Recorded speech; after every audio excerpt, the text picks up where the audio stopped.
Do you have a dream guest? Like if you could get anyone on your show?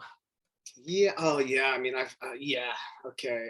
I love that question. I should always come prepared with that question. But like, if I'm just talking off cuff, right now it would be great to sit down with Madonna to talk about Madam X and to talk about her life. Because at the end of the day, I think what the woman has done in her life, uh, especially for gay people and for AIDS, and is so interesting. And there's so much fabric there that I always want to, I get into like these conversations with her.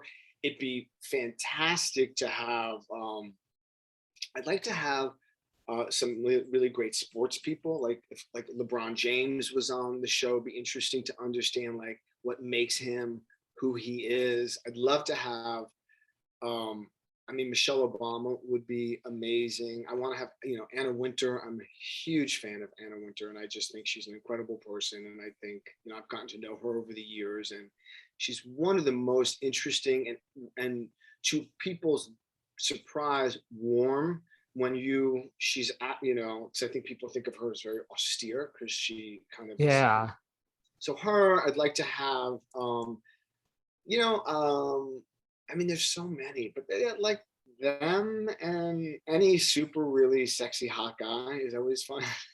Movie star. That's always good too. Well, of course, I don't know. Well, Chalamet, I'd love to have Timothy Chalamet. I'd love to. Timothy Chalamet I would not mind that myself. Well, I was going to say, if you didn't say Madonna, I was going to say, why not? That would be my guess for what you would have said. I mean, I walk, the world revolves around Madonna as far as I'm concerned. So we do have that in common. You know Madonna, your husband knows Madonna. Like, what is it like? This is why I think Lunch with Bruce is so great, because like Anna Wintour is not going to do a podcast. She will probably do your podcast on Sirius. Well, Madonna is not going to do a podcast. I believe that she will do Lunch with Bruce on Sirius. I do. I really, you like know with a lot of humility, I will receive that and say there's like with no expectation. I do think I've found myself at dinner with them. I found myself in intimate moments of just conversation. I think Madonna is incredible. We've made out twice, just FYI. So I feel like we have a little like thing. So jealous. Yeah. And I do think that they feel safe, hopefully. And I think that's really sort of what's special about Lunch with Bruce. And I think why on podcast, it's so exciting because now it's like international, it's global. And I love when I get these feedbacks from people like in Great Britain or people like in other countries. And I'm like, oh my God, like people are listening to this now. So yeah, that they would be great. And like I said, it's not a gotcha. So what someone knows is it's not a gotcha. And because it's live tape, if someone wakes up the next day and says, I really wish I hadn't said that, we take it out. It's like, we're here to like create love and celebrate your life, not make you feel bad about anything. Totally. And like the whole thing with Daniel Craig, which just went viral with, like the gay bar and like he feels like you didn't try to get him. What happened to I don't know. Well, the Jennifer Aniston thing went viral, and the Daniel Craig thing, I think because it's your newest episode at this moment, it's getting legs. I mean, his story is a good story. Yeah, I mean, I wasn't looking for it before chatting with you today since like 8 a.m. and it just an hour ago popped up. And I was like, oh, well, I'm speaking to him in like an hour about this very podcast. So I think it's like starting to get legs. Cool. But it doesn't seem like a gotcha moment. I think that's what's so great about it. No. And when I said it, and we really end the show with that night that he and I experienced, and it's so lovely how he talks about it. And it really became a thing. Like, I mean, the National Enquirer picked it up. This is years ago. His publicist called the next day. Brian came home from London. He's like, what happened?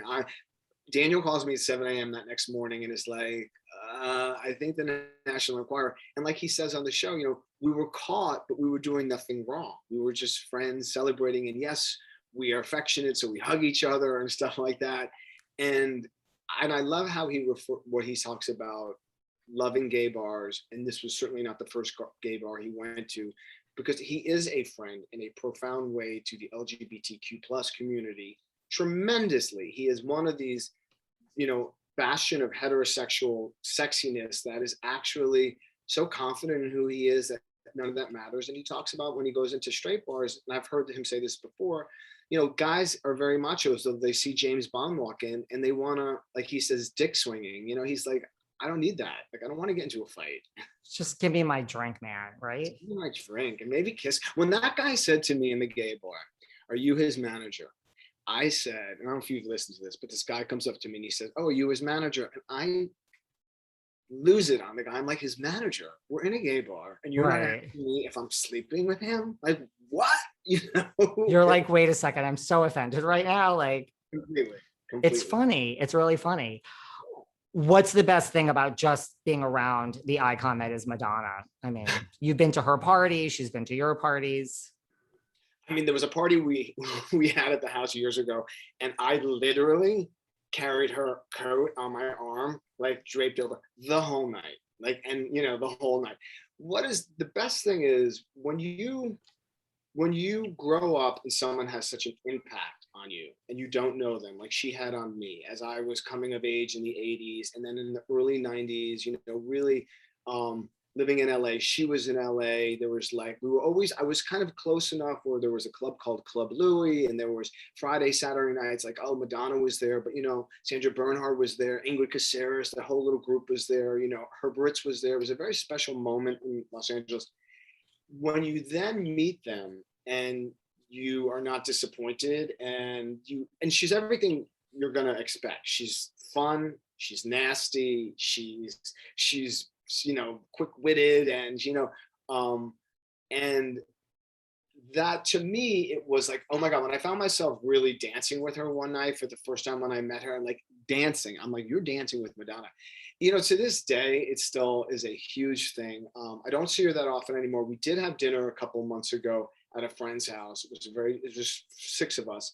And I just feel like the woman just keeps trying to, bring art. And I know that she's kind of controversial, and what people are judging what she's done to herself physically and all the craziness that's going on, but she lives by her own rules. And so I just feel like she's not disappointed me, nor would she care, but she is still a huge fan. Like, well, I'm going to show you this.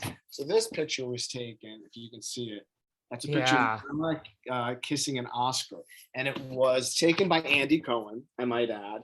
And she's holding, coincidentally, Rachel Weisz's Oscar. And we were at a restaurant, and we just, like, there are all these special moments that I've been fortunate. And Jess Cagle says, what's interesting about Lunch with Bruce, and I say this also with humility, is you're one of the few people who are actually on the same side of the velvet rope, so to speak,